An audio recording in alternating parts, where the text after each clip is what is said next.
할렐루야. 보통 가정에서 일어나는 흔한 한 장면입니다. 남편이 신문을 보고 있어요. 아내가 계속 남편에게 이야기를 하는데 남편은 계속 신문만 보고 있습니다. 이때 아내가 투정부리듯 말합니다. 여보, 당신 내 얘기 듣고 있는 거야? 듣고 있어? 왜 이렇게 반응하는 것입니까? 자신에게 관심이 없다고 느끼기 때문입니다. 누구든 특별히 아내는 온전한 관심을 필요로 합니다. 어린아이들은 누가 이렇게 쳐다보면 모르는 척해도 정작 그 눈초리를 느낍니다. 아, 나에게 관심이 있구나. 내가 중요하구나. 라고 생각합니다.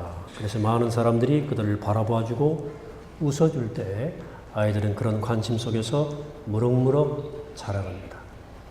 청소년들 마찬가지죠. 그때는 이것저것 다 해보는 시행착오의 시기예요. 그래서 때로 엉뚱한 일을 많이 하죠. 그때 그것을 말썽으로 바라보거나 무시하는 것이 아니라 따뜻하게 바라봐 줘야 합니다. 청소년들은 자기를 바라보는 따뜻한 시선이 있을 때 건강한 인격체로 성장합니다. 그런데 부모가 너무 바쁘든지 고루해서 아이에게 무관심하거나 투박하게 반응하면 그들의 사춘기 혼란은 더욱 깊어지고 자기 멋대로 자랄 수밖에 없는 거죠. 그래서 우리가 자녀를 기를 때 가장 필요한 태도는 관심입니다. 목사도 설교할 때 듣는 분들이 주의 깊게 들으셔야 자신감이 생기죠.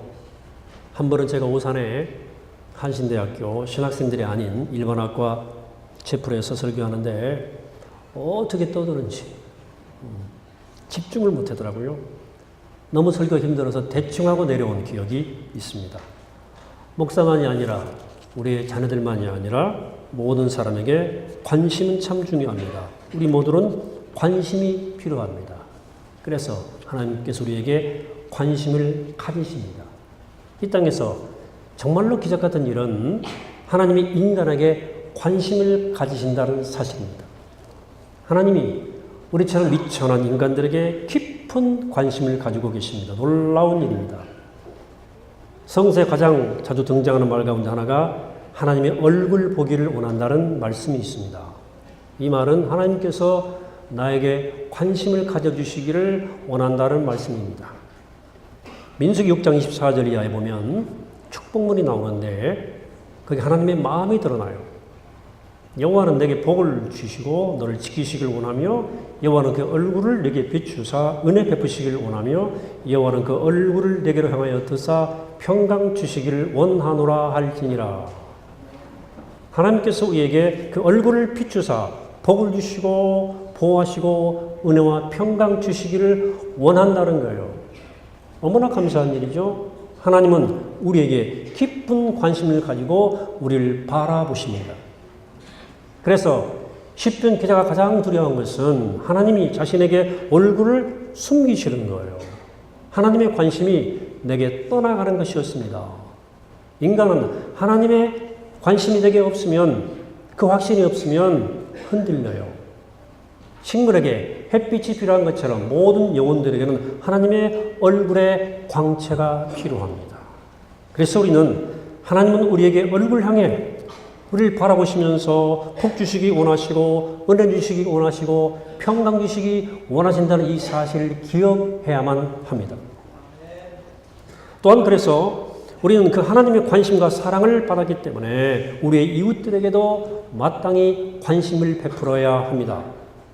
현대인들은 숱한 광고에 노출됩니다. 여러분 TV 광고 갈수록 현란해져요. 그러니까 안나라하게 놀다가도 TV 광고가 나오면 고개를 쳐들고 쳐다봅니다. 그만큼 광고는 사람의 시선을 강력하게 끄는 거예요.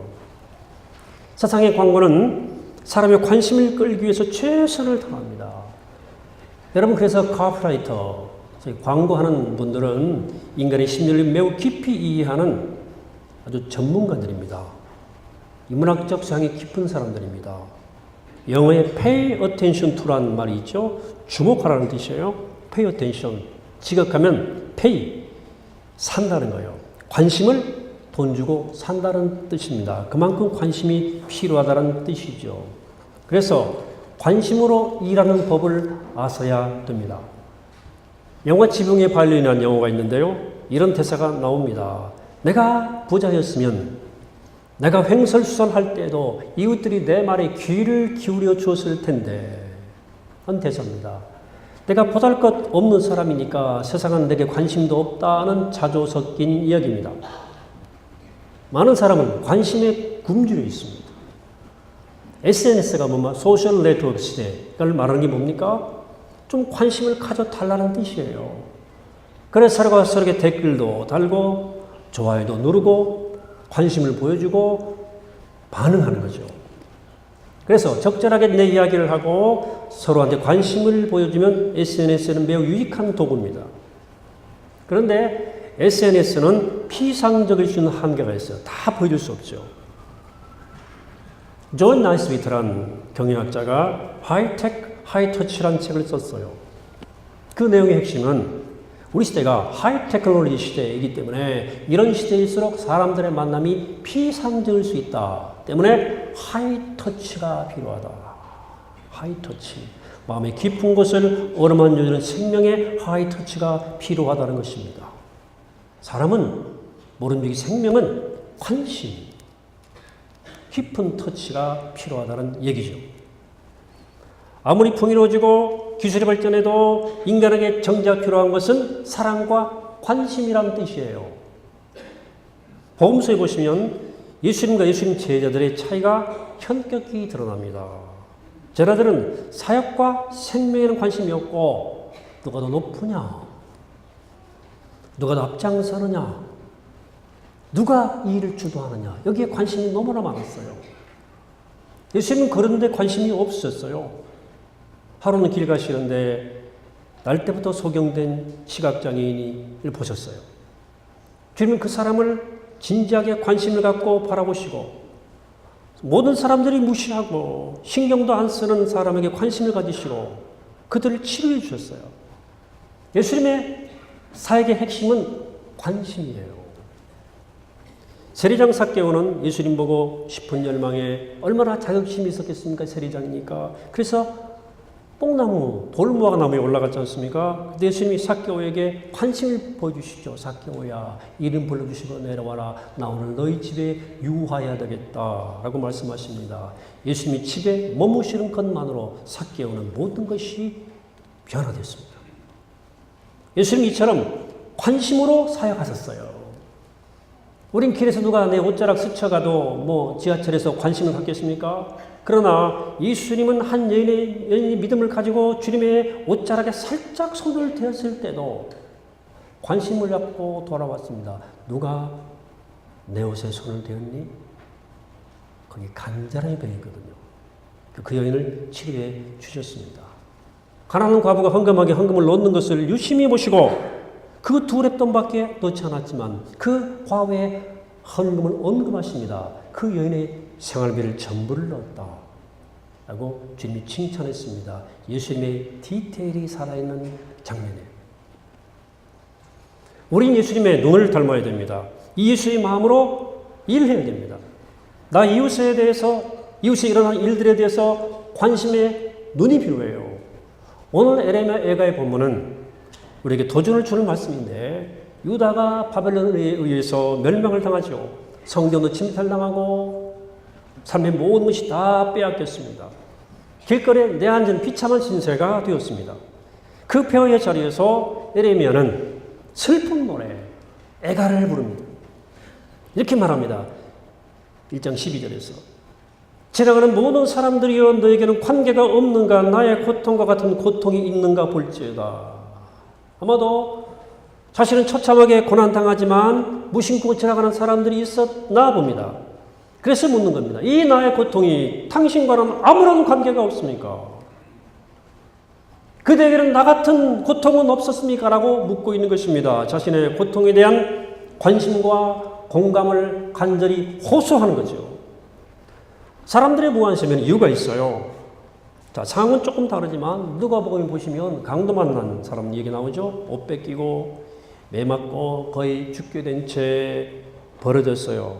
그런데 제사장과 레위를 못 본 채 피하여 지나갔다고 말씀합니다. 그들은 왜 무관심했을까? 이유가 있었을 겁니다. 우선 그를 도왔다가 자기에게 어떤 피해가 돌아올지도 모른다는 두려움도 있었을 것이고, 또한 그 사람이 죽었다면 시신의 손을 대는 것이 되어서 예배를 짓내야 하는 사람들로서 정결법을 어기는 것이 된다는 변명도 있을 수 있죠. 하지만 길가에 쓰러진 채 죽어간 사람을 외면했다는 것에 대한 양심의 호소마저 무시할 수는 없었을 거예요. 깨름직했겠죠. 그래서 예수님께서는 마태복음 25장에서 초의 심판여기를 통해서 내 주변에 가장 작은 자에게 한 것이 곧 나에게 한 것이라고 말씀합니다.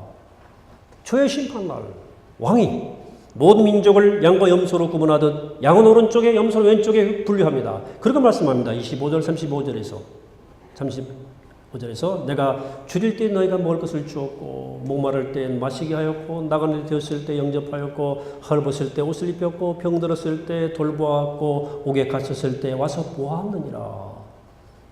이때 의인들이 우리가 언제 주님께 그렇게 대접해드렸습니까? 라고 되물었어요. 그때 또 그 주인이 왕이 말합니다. 내가 진실로 진실로 너에게 이르노니 너희가 여기 내 형제 중에 지극히 작은 자 하나에게 한 것이 곧 내게 한 것이라. 그 반대도 말씀하시죠. 내 주변에 가장 작은 자에게 하지 않은 것이 곧 내게 하지 않은 것이라고 말씀하시죠. 결국 이 말씀은 주님께서 우리 인생의 마지막 심판날에 우리가 살아온 삶을 최종 심판할 때 보시는 것이 하나 있는데 우리 내면의 관심사라는 거예요. 내가 누구한테 마음을 두고 누구에게 관심을 두고 살았는가에 대해서 물으시겠다. 다시 말하면 내가 인생을 살아오면서 나보다 잘 나가고 나보다 잘 살고 나보다 뛰어난 사람에게 어떻게 대했는가에 대해서는 관심 없으시고 내가 살면서 나보다 힘들고 나보다 뒤처지고 나보다 어려운 연약한 작은 자와 어떤 관계를 맺고 살았는가에 대해서 꼭 물어보겠다. 그 말은 마지막 날에 꼭 물으시겠다. 무엇이 너의 진정한 관심이었는지에 대해서 물으시겠다는 것입니다. 월드비전은 6.25 전쟁 당시에 초토화된 이 땅에 벌어진 전쟁과들을 외면할 수 없어서 그들에게 손 내밀므로 시작된 소위 크리스천 NGO죠. 그리스도의 눈과 관심으로 그냥 지나칠 수 없었던 것이죠. 우리 교회 세계 선교는 인도의 탈릭과의 만남으로 시작됐습니다. 인도의 캐스트 제도 밖에 있는 불가촉 천민, 언터처블 2억 5천만의 탈릭들 가난과 고통이 우리 가슴에 들어왔죠. 우리는 그리스도의 사랑으로 그들의 손을 붙잡아 주었습니다. 미얀마의 도시 빈민 아이들, 네팔의 산골마을 아이들 찾아가며 우린 그들을 깊은 관심으로 바라보시는 주님의 마음과 시선을 느꼈습니다. 그들의 고통이 우리의 풍요와 관계가 있다. 그들의 가난이 과거 우리의 가난과 다르지 않다. 이런 것을 깨닫고 우리는 그들의 손 한번 잡아주기 위해서 눈 한번 맞추기 위해서 비행기를 9시간 타고 버스를 11시간 타고 2시간 산길을 올라서 그들을 찾아가 만났던 거죠. 지나가는 모든 사람들이여 너에게는 관계가 없는가? 나의 고통과 같은 고통이 있는가 볼지어다. 우리 주위에는 물론 지구촌 곳곳에서는 이 같은 전류가 흘러 퍼지고 있어요. 내 주변에 나 앉은 사람들에게서 시리아 내전 현장에서 아프리카 우간다에서 인도에서 네팔에서 미얀마 변방 쫓겨나 방글라데시 변방에서 난민으로 떠드는 로힝야족 현장에서 저 북녘 땅에서 이 절규가 울려 퍼지고 있습니다. 지나가는 사람들이요 너에게는 관계가 없는가? 사랑하는 여러분, 우린 그들과 아무런 관계가 없습니까? 그냥 무구심하게 지나쳐도 되겠습니까? 여러분, 내 핸드폰에 저장되는 전화번호가 갈수록 늘어가죠. 나의 관심이 필요한 이웃, 정말 나의 도움이 필요한 이웃의 이름은 얼마나 나의 가슴속에 쌓여갑니까? 우리 성령께서 우리 마음과 귀를 열어주시기를 바랍니다. 그래 듣게 하시고 보게 하시기를 바랍니다. 내 주의 아픔과 외로움, 가난과 슬픔, 고통과 절개에 귀 기울이며 지금 여기에서 하나님의 나라를 이루어가는 주님의 귀한 사에게 아름답게 쓰임받는 우리 모두가 되시기를 이 아침에 주의 이름으로 간절히 축원합니다.